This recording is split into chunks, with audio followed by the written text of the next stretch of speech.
as he was telling me this, I started understanding, oh my God, this is serious. This is really serious. If you get value out of this video, please like, subscribe, and hit that bell. Let's get on to the video. And he's showing me, and he's like, look, that's a tumor. That's cancer. That's cancer. That's cancer. And he's just pointing everywhere. And he's like, you need to get this removed. And I still kept telling him, well, I don't have time for this. I just started a new job. Can we do this like in the new year? And he's like, no, you can't do it in the new year. So well, I gotta say, Jen, that's a very different reaction than I think most people would have. Right. So then as he's telling me, no, you have to have it right away. Mm-hmm. Then it started clicking in a little bit, you know, as he started clicking, you're thinking to yourself, shit, this is serious. Very serious. Yeah. Very, very you went serious. From give me a pill to, damn, this is serious. Yeah. So he was telling me about the surgery, that it was going to be, I think it was like a 5-hour surgery, that they were going to cut. It was supposed to be initially a cut from here to here.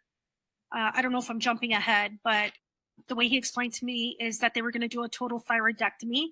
So they were going to remove my thyroid, which would jumpstart me into hypothyroidism. And I would have to go for treatment afterwards. I wasn't going to be able to work. Then that sent me into another tailwind that I wasn't going to be able to work. He's like, you're not going to be able to hold your neck up. And, you know, as he was telling me this, I started understanding, oh my God, this is serious. This is really serious.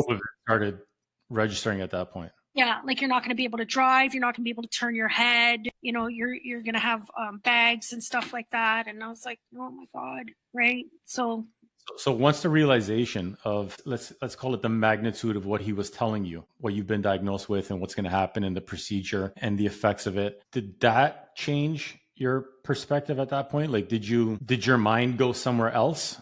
Did your mind start thinking about different things? Did your mind just automatically go into, okay, let's get this done. I'm going to get this done. I'm going to go back to work. Did your mind go into an area you've probably never felt before? Not at that point. Kids. Not at that point while I was still in his office. Not at that point.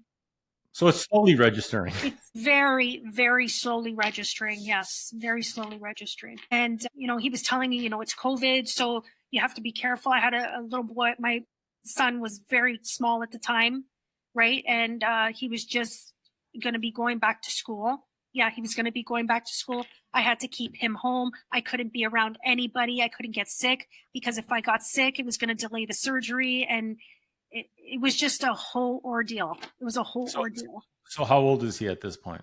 My son? Yeah. My son just turned 13. Oh, sorry. Point? How old was he at the time, you mean? Yeah, at the time. At the time, he was 10. He was 10 years old. So he was 10. Yeah. Okay.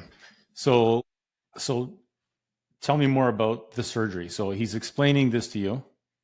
You're still in his office at this point. Yeah. And then he's telling me I need to take a few months off work. And then that just, so here I am. I don't want to have this surgery. I'm trying to prolong it as much as I can. And then he's telling me you need to take like two months off. I'm like, no, that's just not happening. I'm sorry. I can't do that. I can't do that. You know, I'll work from home. He's like, you're not going to be able to put your head up and watch the computer and type. You're not going to be able to do that. So I'm starting to understand the physical impact this is going to have on my body and how long it was going to take to actually recover from that surgery. Right. So at any point during that conversation with your oncologist, so most people, I guess, I would think that one of the first questions that would be asked is, how serious is it? Did any of that come to mind? Like, is there a stage when it comes to thyroid? How serious is it? What are my chances of a full recovery? Did any of that happen? Or did he automatically just voluntarily tell you, listen, you're going to have surgery, you'll be fine? Where were you with that? Where was I with that? So I was still trying to process everything that he was saying. It was a long conversation. It was a very long conversation. And I think it's because I prolonged it because I was just in so much denial. Mm-hmm. Right? So you're sitting there, and as you're having this conversation, is this slowly starting to sink in? Like the longer you're sitting there? Very slow. Starting to sink in, yeah. That's interesting.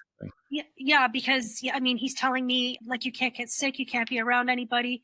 There were so many things that I had to do, so everything was just thrown at me all at once. Everything. Right. You're just absorbing it all. I'm absorbing it all, and it was very hard to absorb and to process everything. So I'm still stunned at this point. And he's telling me that they were going to try to get me in within the next couple of weeks, and that his assistant was going to call me. So at this point I said, okay, that's fine. That's fine.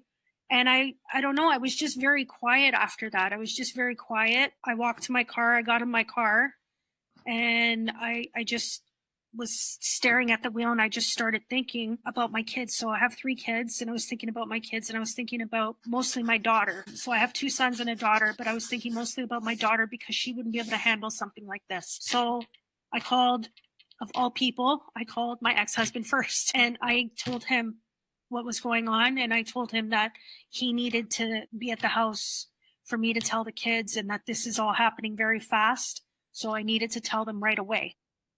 So at this point, all 3 kids are living with you, or the 2 older ones are not living with you? Yeah. So my daughter was kind of back and forth. Yeah. So he was really, really upset, and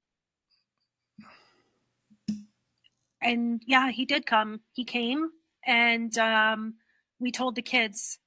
We told the kids, and so now it's the kids that are. It's not registering with them. So So did you tell all 3 at the same time? The yes, reason I'm asking is your youngest is quite younger than the 2 older ones. very And young. Yes. he was 10 at the time. So how does somebody, like, how do you explain that? How do you So relay a message like that to a 10-year-old? What was your strategy? Like, how did that go over?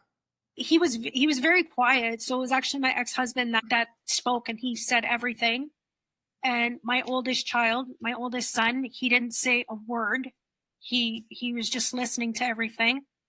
And then my daughter started crying, and I said to her, "No, there's none of that. There will be no crying. Just please, no crying.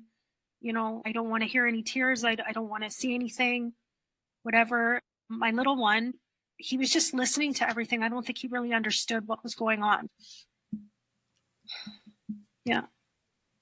It's a lot. It's a deep conversation. It is. It's a very deep conversation, and you have to stay strong because you're the parent. So I still haven't cried at all. I still haven't cried. Like most people that I know that were diagnosed with cancer, they would cry or they would be really upset. And for me, I don't know. I was just, I guess, in survival mode at that point. I just went straight into survival mode, and I just had to make sure that my kids were okay.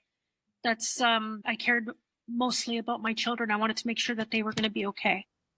If that video touched your heart and you got value out of it and you want to hear another piece, click here. If you want to watch the full episode and hear the whole story, click here.